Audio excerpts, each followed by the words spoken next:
नमस्कार, स्वागत है आपका टीवी9 भारतवर्ष के स्पेशल बुलेटिन में। हम आपको अब बड़ी खबर बताने वाले हैं। जो अग्निवीर योजना है सरकार की, उससे जुड़ी हुई कुछ बड़ी और अहम जानकारियां सामने आ रही हैं। अग्निपथ क्या होने वाला है ये सरकार के लिए? सरकार अग्निवीर को लेकर क्या कुछ नया सोच रही है? क्या किसी बदलाव के बारे में विचार किया जा रहा है? इस तरह की कुछ जानकारियां सामने हैं और उससे जुड़ी हुई बड़ी खबर आपको बता रहे हैं हम। अग्निवीर योजना में सरकार बड़ा बदलाव करने जा रही है। चुनाव में विपक्ष ने अग्निवीर योजना को लेकर मोदी सरकार पर लगातार हमले किए।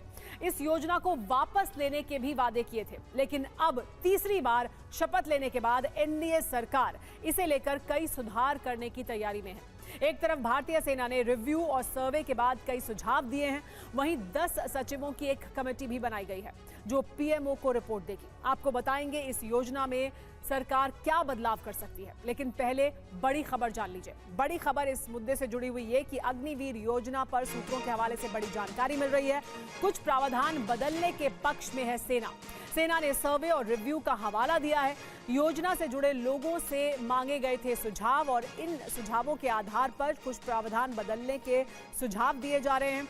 सेना की तरफ से सर्वे और रिव्यू का हवाला दिया जा रहा है कि उन्होंने जो सर्वे किया है, जो रिव्यू किया गया है इस योजना को, उसके बाद कुछ बदलाव है जिनका प्रावधान किया जा सकता है। एक और बड़ी खबर इस मामले से जुड़ी हुई है कि अग्निवीर पर 5 बड़े बदलाव के पक्ष में है सेना। तो वो कौन से बड़े बदलाव हैं जिनकी बात की जा रही है? सबसे पहले 25% अग्निवीर रखने के फॉर्मूले में बदलाव संभव है। इसके अलावा कार्यकाल बढ़ाने के पक्ष में भी है सेना, यानी जो कार्यकाल या जिस कार्यकाल का अभी हवाला रखा गया था, सूत्र ये बता रहे हैं, सूत्रों के हवाले से जानकारी ये मिल रही है कि उसमें भी कुछ बदलाव किया जा सकता है। तो अलग अलग सुझाव दिए गए हैं। इन सुझावों पर क्या होगा आगे रुख, लेकिन ये सुझाव फिलहाल सेना की तरफ से दिए जा रहे हैं। सूत्रों के हवाले से ये बड़ी जानकारी आ रही है। लेकिन आइए आपको ये बता देते हैं कि अग्निवीर योजना में क्या बदलाव हो सकते हैं और किन बदलावों के पक्ष में है सेना ने रिव्यू किया है, सर्वे किया है और किन बदलावों को सेना की तरफ से सुझाव दिया जा रहा है कि ये किए जा सकते हैं। तो बदलाव जो जिनके पक्ष में सेना है, वो पहला बदलाव ये है कि 25% वाले फॉर्मूले में सुधार हो, यानी कितने अग्निवीर रखे जाने हैं, इसको लेकर एक रिव्यू किया जाए। 4 साल बाद 60% से 70% अग्निवीर रहें, यानी 4 साल के बाद जो अग्निवीर रहें सेना के पास, वो लगभग 60% से 70% होने चाहिए। दूसरा सुझाव या दूसरा बदलाव जो सुझाव दिया जा रहा है सेना की तरफ से, वो ये कि अग्निवीरों का कार्यकाल भी बढ़ा दिया जाए, यानी जिस कार्यकाल की अभी अग्निवीर के लिए जो प्रावधान किया गया था उसे बढ़ाए जाने की बात की जा रही है।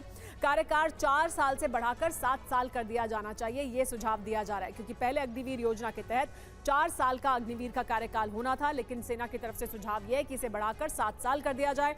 तीसरा बड़ा बदलाव जो सेना की तरफ से जिसका सुझाव दिया जा रहा है, सूत्रों के हवाले से हमें यह जानकारी मिल रही है कि भर्ती के लिए आयु सीमा भी बढ़ाई जाए। भर्ती की उम्र 17 से बढ़ाकर 22 से 23 साल कर दी जाए। पहले 17 साल की आयु सीमा थी, लेकिन इसे बढ़ाया जाना चाहिए 22 से 23 साल तक भी। अगर आप अग्निवीर योजना में आना चाहते हैं तो आप इसके तहत आ सकें, यह प्रावधान किया जाए।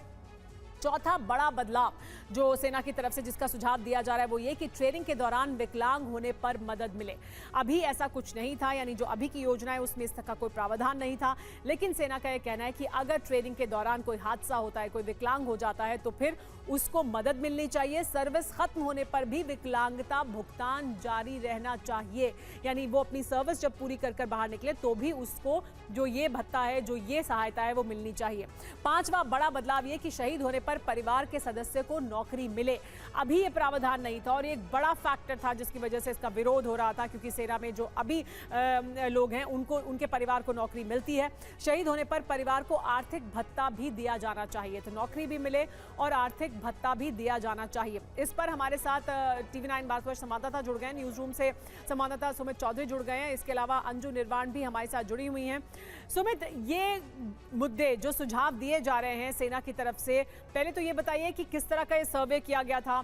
ये जो सुझाव हैं जो सेना की तरफ से रिव्यू और सर्वे के बाद बताए गए हैं, ये दरअसल वही अहम मुद्दे हैं जिन पर लगातार राजनीति भी होती रही है, जिनको बड़ा मुद्दा भी माना गया है कि ये वजहें हैं जिसकी वजह से इसका विरोध हो रहा था। देखिए सुमेरा, सबसे पहले तो हमें ये जानना जरूर है आखिरकार अग्निवीर योजना या फिर अग्निपथ योजना क्यों लाई गई। दरअसल लगातार जो बजट पर प्रेशर बढ़ रहा था या फिर जो फोकस बढ़ रहा था, वो ज्यादातर पेंशन को लेकर ही था। पेंशन एक बड़ा कंसर्न था, जिसकी वजह से नए मॉडर्नाइजेशन या फिर ट्रांसफॉर्मेशन जो तीनों फोर्सेज हैं वो नहीं कर पा रही थी। अभी जो अग्निवीर योजना आई है उससे लगभग, क्योंकि एक सैनिक सैनिक के ऊपर जो खर्च होता है उसमें कटौती करीबन 2 लाख की आई है। और अगर सालाना की बात करें तो 60,000 सैनिकों पर कटौती 1,000 करोड़ से ज्यादा का, यानी 1,000 करोड़ रुपए आपको ज्यादा मिलेगा अपनी मॉडर्नाइजेशन को लेकर। लेकिन इसके कई और पहलू भी हैं जिसपे लगातार विपक्ष या फिर कई लोग जो हैं सवाल खड़े कर रहे थे, जिसको लेकर सबसे बड़ा बात है कि 4 साल के बाद जो अग्निवीर निकलेंगे या फिर जो सैनिक निकलेंगे वो आखिरकार कहां जाएंगे, जॉब सिक्योरिटी। दूसरा सबसे इंपॉर्टेंट बात यह कि उनकी फाइनेंशियल चीजों पर किस तरीके से प्रभाव पड़ेगा। तो इन चीजों को लेकर आर्मी ने कई ग्रुप से, कई वेटरन से, खासतौर पर इंटरनल भी कई सुझाव मांगे, जिसमें इन सुझावों में एज को बढ़ाया जाए या फिर 4 साल की जगह 7 साल किया जाए, उनके जो पूरा टेन्योर है। उसके अलावा उनको जो फाइनेंशियल मदद है उसकी चीजों को बढ़ाया जाए, यानी कि उनके जो अगर कोई जख्मी हो जाता है तो उसके लिए उसको पेंशन या उसको पैसा ज्यादा दिया जाए। अगर युद्ध वाली स्थिति में या फिर ऑपरेशन के अंदर कोई बड़ी कैजुअलिटी हो जाती है या फिर कोई सैनिक मारा जाता है तो फिर उसके परिवार को आर्थिक मदद के साथ साथ नौकरी दी जाए। तो कई ऐसे प्रावधान है, कई ऐसे सुझाव हैं जो इसको लेकर आए हैं। सुमेरा।